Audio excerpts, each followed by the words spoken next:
All right, so get ready, because today we're going to be diving deep into Hermann Hesse's Steppenwolf. Oh, yeah. We've got excerpts from the book itself, which is really cool. Cool. It gives us like a front row seat to the mind of Harry Haller. Yeah. This guy who's really wrestling with his place in the world. It's fascinating because Harry isn't just some random guy, in a novel. Right. He, embodies this feeling of being caught between two worlds, I think. Uh-huh. And I think a lot of us can relate to that. Totally.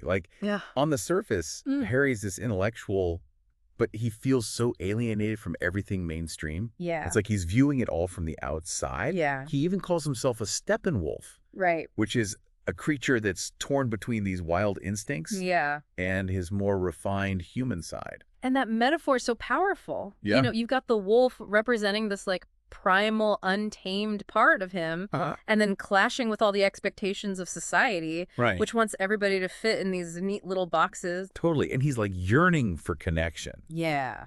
But at the same time, pushing it away. Exactly. It's like this constant push and pull. Yeah. And Hesse doesn't shy away from how much Harry is struggling. There are times he even mentions suicide.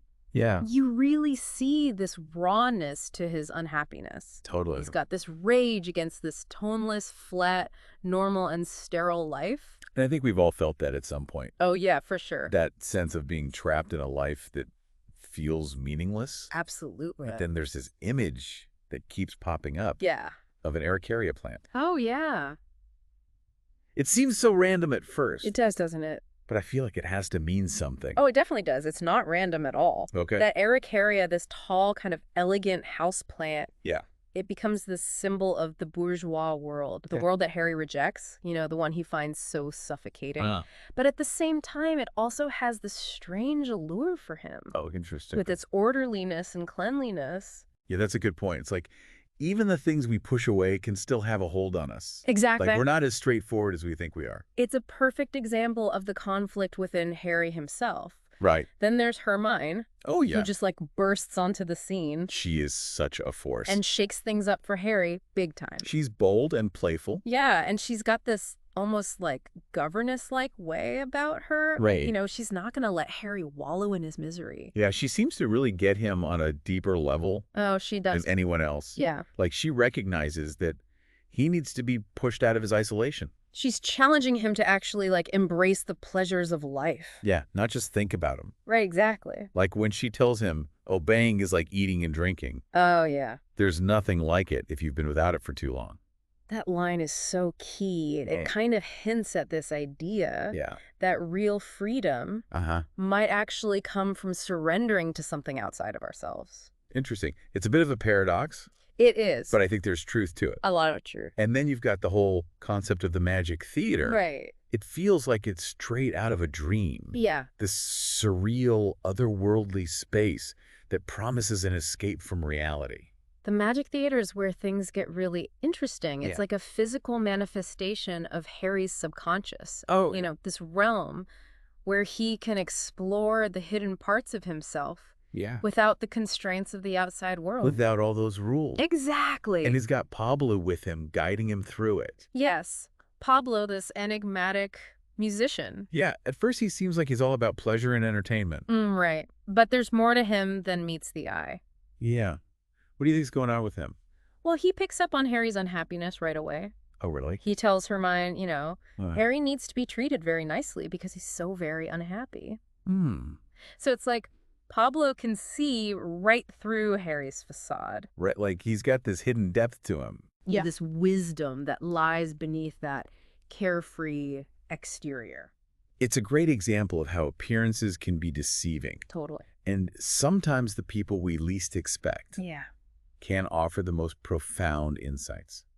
Okay, but going back to Harry. Yeah. How does all of this start to unpack his feelings of alienation? Right. And that whole Steppenwolf metaphor? Well, he clearly despises the shallowness and hypocrisy of society. Yeah, especially those carefully preserved middle-class values. Exactly, the ones that he finds so stifling. Right.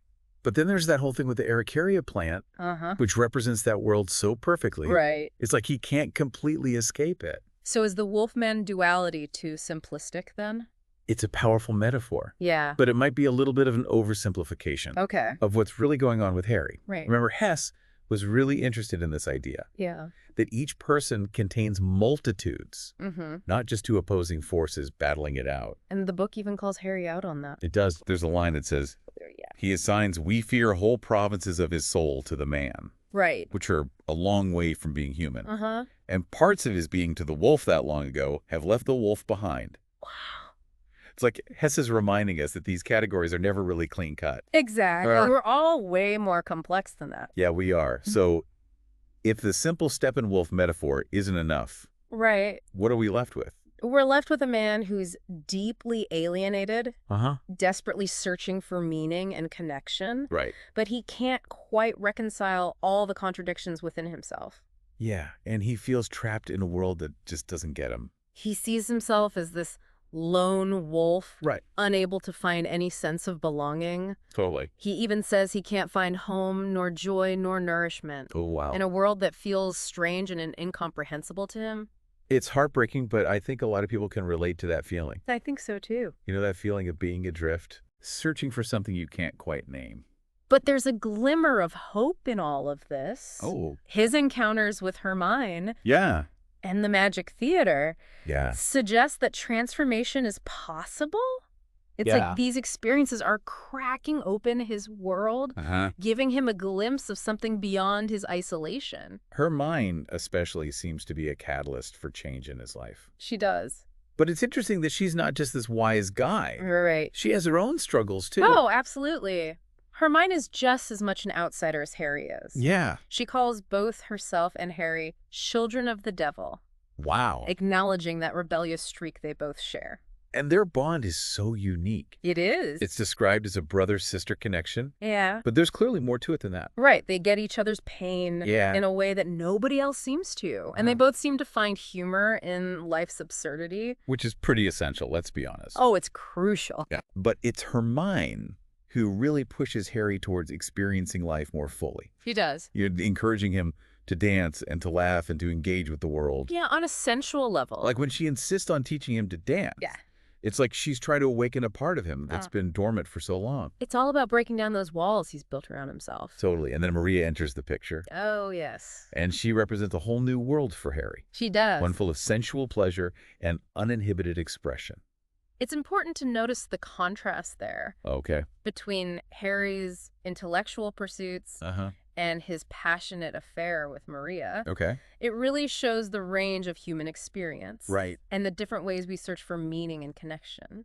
So he's finally letting himself experience life fully. Yeah, without overthinking it. Right. And Maria, in her own way, is teaching him the beauty of just living in the moment. Which is something Harry has struggled with his whole life. His whole life, yeah. But their relationship is short-lived. It is almost like a fleeting summer romance. I guess some experiences, no matter how intense, are meant to be temporary. True, but even though it's brief, it leaves a profound impact on Harry, allowing him to experience a level of joy and freedom he hasn't known before. It seems like Hermione has different plans for him, though. She does. Plans that are a lot more intense. Yeah. And maybe even dangerous. Remember that last command she reveals to him? Oh, yeah. It sends chills down your spine when she says, you will fulfill my last command as well, Harry. Right. And we know it involves death. Yeah. But the specifics are still a mystery. It's such a powerful moment. It is. Because it raises the question, you know. Yeah.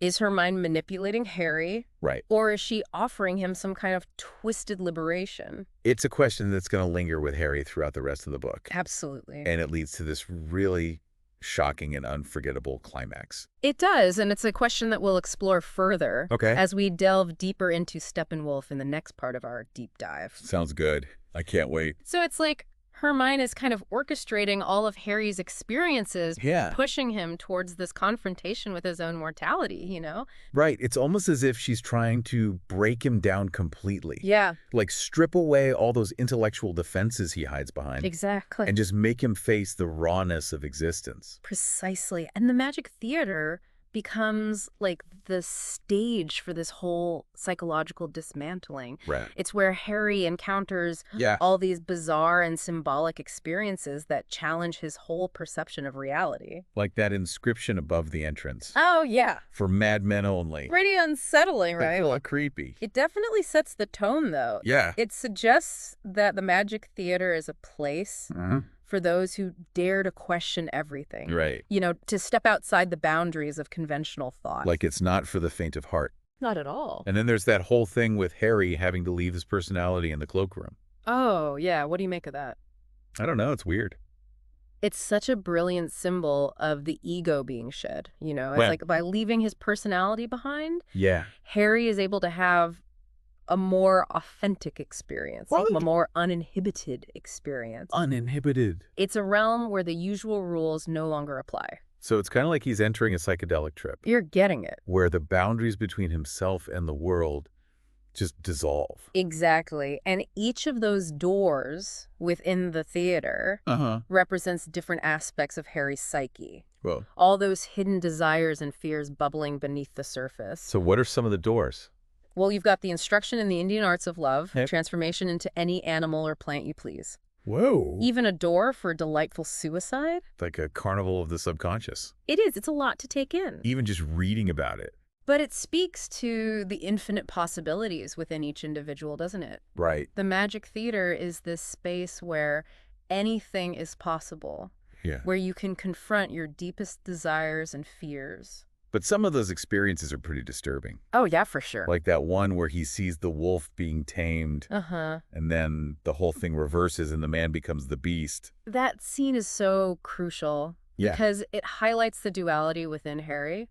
Okay. He's both the wolf, you know, craving freedom and instinctual expression. Right. But he's also the man bound by societal expectations. Right. So it's like he's watching his own internal struggle play out in front of him. Exactly. And it begs the question, is it even possible to fully integrate these two sides of ourselves? Right. Or are we destined to be forever torn between them? It's a question that resonates way beyond this book, I think. I agree. But the Magic Theater isn't just about confronting the present. Right. It's also about revisiting the past. Exactly, grappling with those missed opportunities and regrets that haunt us. Like his relationship with Rosa. Yes, the one that got away. It's like he's given a chance to rewrite his personal history. Yeah. You know, to see if making different choices would actually lead to a different outcome. It's a powerful concept, but ultimately, those relived experiences just bring this bittersweet realization. What's that? They show that even with different choices, some things might have remained unchanged. It's like a reminder that the past can't be altered. Right. But it can be understood. Yeah. And maybe even forgiven. And then there's that incredibly shocking scene. Oh, yeah. Where Harry stabs Hermione. Right. Fulfilling her final disturbing request. It's brutal and surreal. It is. And that chilling laughter that follows. My God. It's like it's coming from somewhere beyond human comprehension. That laughter is so significant. Yeah. What do you think it means? It suggests this kind of cosmic indifference to human suffering. Wow. You know, this stark contrast to Harry's intense emotions. And his desperate search for meaning. So, like, the universe just doesn't care. It doesn't seem to. That's heavy. It is. And then out of nowhere, Mozart appears. First in period costume, then in modern attire. Yeah. It's like he's transcending time itself. What's going on here? Well, Mozart represents this eternal nature of art and the artist. Right. He embodies this creativity and beauty that exists beyond the limitations of human experience. Right. He's almost like this godlike figure, observing Harry's struggles with amusement. And he doesn't hold back, does he? He doesn't. He criticizes Harry's seriousness and his inability to just laugh at the absurdity of it all. So Mozart's judgment is playful. It is. But also insightful. Incredibly insightful. Like, it's a wake-up call for Harry, urging him to just embrace the radio music of life. Right. To learn to laugh at its gallows humor. Exactly, and to accept that we're often just not prepared for what life throws at us. So it's like Mozart is saying, hey, life is messy and unpredictable. Yeah. Sometimes the best you can do is just laugh at how ridiculous it all is. Exactly, and in a world filled with suffering and uncertainty. Right. Maybe laughter really is the key to finding some kind of peace. So after all of this, Harry's journey culminates in this realization that he hasn't mastered life's game yet. Right. But maybe laughter is the key. What do you think? I don't know. Can we really embrace both the tragedy and the absurdity of existence? That's the question Hesse leaves us with. Yeah. And that's what makes Steppenwolf so brilliant. Okay. It doesn't offer us easy answers. Right. But it encourages us to grapple with the complexities of human existence. It's like he's giving us a map. Yeah. And navigate the labyrinth of the self. Exactly. And what about the Magic Theater itself? Right. If you could step inside, what doors would you choose to explore? Oh, that's a good question. It's such a rich metaphor for self-discovery. It is. And the endless possibilities within each of us. Right. The Magic Theater is like an invitation, a challenge to confront our deepest fears and desires. To embrace the multiplicity of who we are. Yeah. And maybe find a way to laugh at the absurdity of it all. I like that. It's a journey we all must take in our own way. Right. But for Harry, the journey isn't over. Oh, yeah. There's still the matter of Hermione's final command. Right. And the chilling consequences that follow. You know, amidst all the chaos and the self-discovery, yeah, we can't forget that Steppenwolf is also a reflection of, like, the social and political turmoil of Hesse's time. That's right. It's easy to get caught up in Harry's personal journey. Yeah. But the world around him is just as crazy as his inner world. Oh, absolutely. And he's so disillusioned with everything. Yeah. Especially the looming threat of war. It's like he sees war as this inevitable outcome, you know, of humanity's self-destructive tendencies. Like in that conversation he has with Hermione. Yeah. About the possibility of another war. He basically says that people are too blinded by their own self-righteousness to see how they're contributing to the world's problems. And Hermione, being like the pragmatist she is, agrees with him. Right. Of course that there will be another war, she says. Right. One doesn't need to read the papers to know that. But she doesn't let the darkness consume her. No, she doesn't. Like she still encourages Harry to find joy in the moment. Exactly, even with the potential for disaster looming over them. It's like a powerful reminder. Yeah. That even when faced with terrible things, we can still choose to find beauty in connection. Absolutely. We don't have to let the darkness steal our joy. And that message is so important when you think about the context. Oh, yeah. Hesse was writing this after World War I. Right. With fascism on the rise in Europe. It's like he's trying to hold on to hope. Yeah. In a world that seems to be headed towards destruction. And maybe that's where the Magic Theater comes in again. Maybe. It's not just about personal exploration.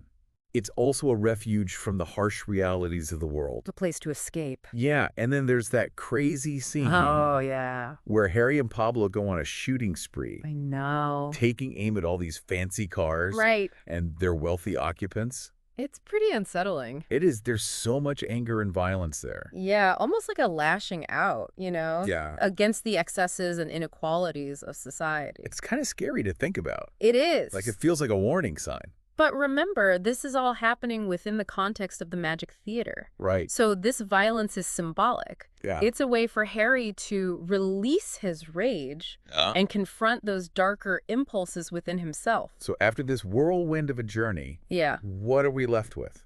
Well, Hesse doesn't give us easy answers, but he does offer a sense of possibility, even in a world full of suffering and absurdity. Yeah. He suggests that we can still find moments of beauty and connection. And even laughter. And laughter. That's the key. It's like he's saying life is this complex and messy game. Yeah. We might not ever master it. Right. But we can choose to play it with a sense of humor and an open heart. Exactly. And by embracing our own contradictions, by acknowledging the Steppenwolf within each of us, we can find a path towards a more authentic and meaningful existence. That's a challenge worth taking on, for sure. It is. Well, if this deep dive sparked your curiosity, Steppenwolf is waiting for you to uncover its deeper layers. It's an incredible book. It's a powerful exploration of identity. Yes. The search for meaning. And the struggle to reconcile all of our inner contradictions. Absolutely. Happy reading.